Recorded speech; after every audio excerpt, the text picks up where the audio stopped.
Good evening, Pahrump. I'm your host, Dr. Michael Reiner of the Independent Doctors of Pahrump, and tonight is a live show.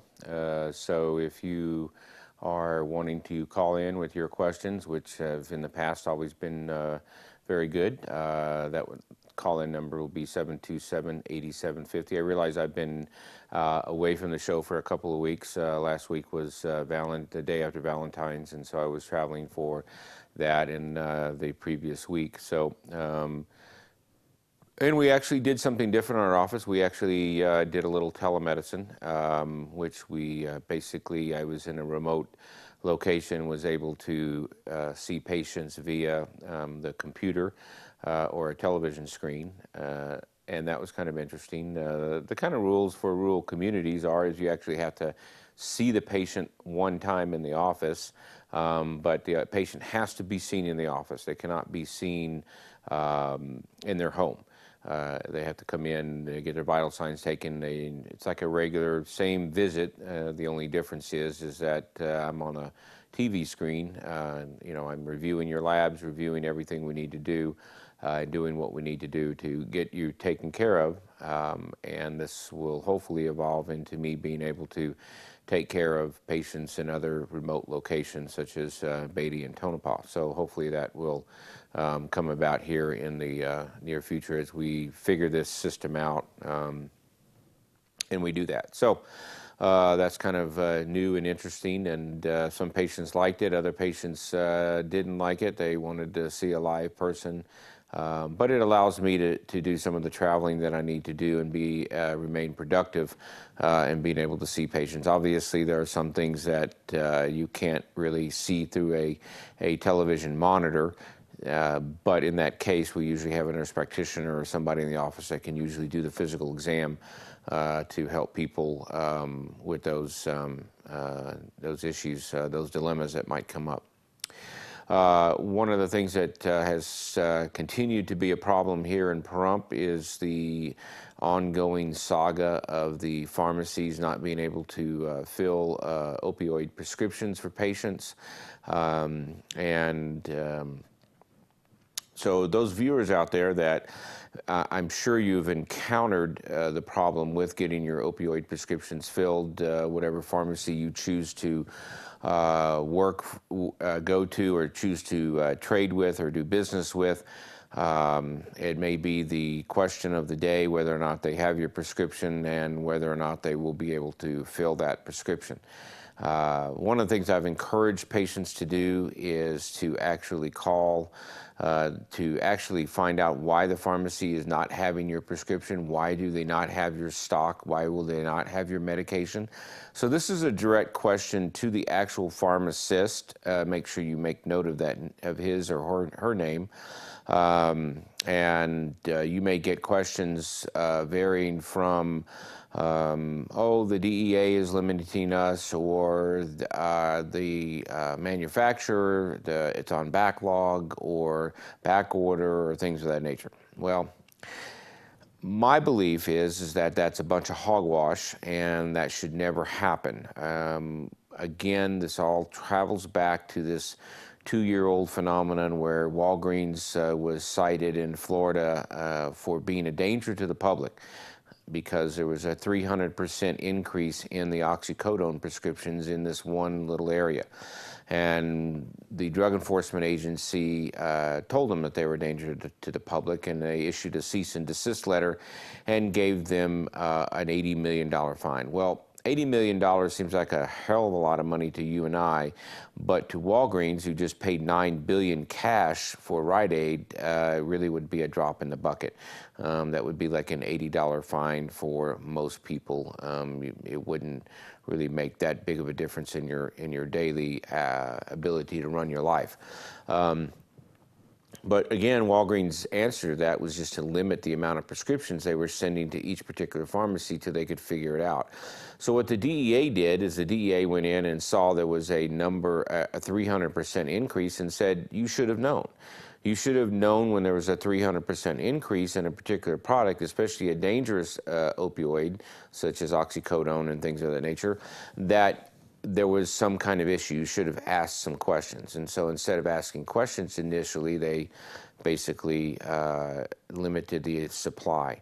And what I believe since to evolve since then is that pharmacies have just played this game where they cease to order the right amount of prescriptions, because if they never go over a threshold, the DEA can never come in and question their numbers. And remember that. If they can never go over a certain threshold, once they reach that amount and they never go over it, then their numbers never change. They can always go down, of course, but if they never go down and they always stay at that same level or hit that ceiling, then nobody can come in and question what they were doing. And that must be the reason why they are limiting or they won't order the amount. Well, to me, that's playing with your health. That's basically putting their policies in place against and ahead of your well-being.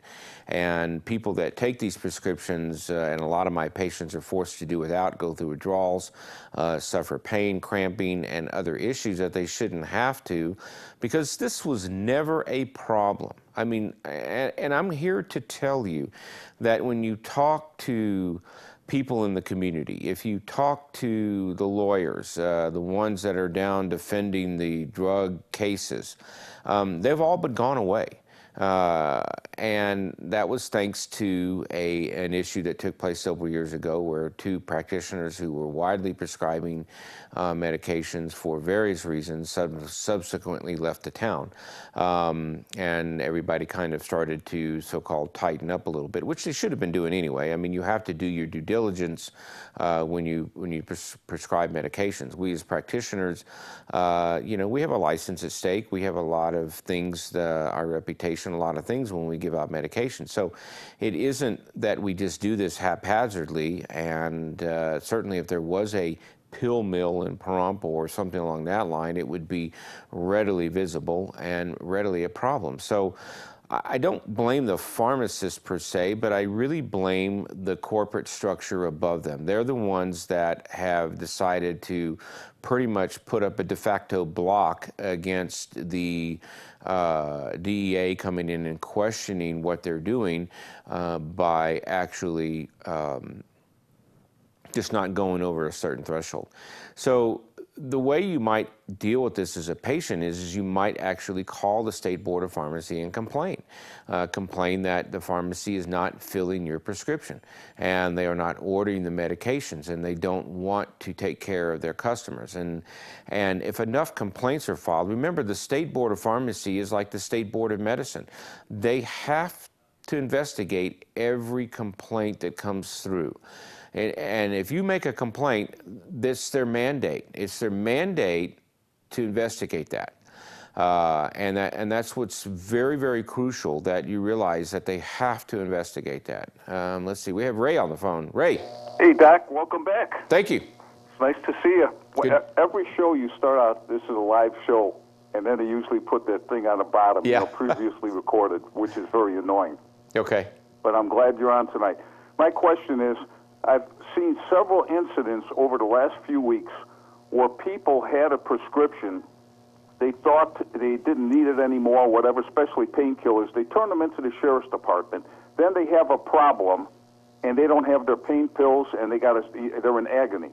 Isn't it better just to keep it in the medicine cabinet? The expiration date, I think, is a lot longer than what it says on the bottle. Maybe it loses some potency. Why turn it into the sheriff's department? Some people flush it. Why turn it into the sheriff's department when you may have that problem again? Mm-hmm. Better to have an ace in the hole, so to speak. So if you could comment on that. Yep. And I'll probably call in later on another question. Okay, that'd be awesome. Thanks for your calling, and thanks for watching the show. And I appreciate all the viewers out there. People let me know when they see me that they like the show and they like it. And I believe one person was saying that, he doesn't know how I answer all these particular questions. Well, you got to understand, I mean, I've been doing this for 30 years, so I pretty much have a pretty decent idea of what I'm doing, but this is a live show and it is non-scripted. So, there you go. And if I don't really have the answer to your question, then I certainly will endeavor to do that. But you're exactly right, Ray. One of the things that people probably should do to preserve the life of all of their prescriptions is to keep them in a cold and dark place, and either maybe use them in a sealing bag or something along that line. I mean, there are great lengths you can go to seal them in a Mylar bag or something on that line to keep light and air out of them, and they would preserve them for a long period of time. But throwing them in the box at the used prescription thing and things of that nature probably are a bit of an excess. Certainly if you have a loved one that has passed away and they were on hospice and had a bunch of medications, hospice really can't take those prescriptions back. And in fact, you should never ever give your old prescriptions to a nurse or someone like that to be disposed of. It. They are your property and the properties of the family. And in actuality, those people who if they take their prescription to the sheriff's department, that's fine. But if you happen to take, let's suppose, your loved one's prescriptions to the pharmacy and just happen to be pulled over on the way to the pharmacy or the way to the sheriff's department to get that out of your house, guess what? You are now transporting a prescription on your name, and you could be arrested in that condition. So that's certainly one way that I would not do that. This brings up a very interesting topic, and we have to go to break, but when we come back, I'm going to pick that topic up. And again, thank you for tuning in.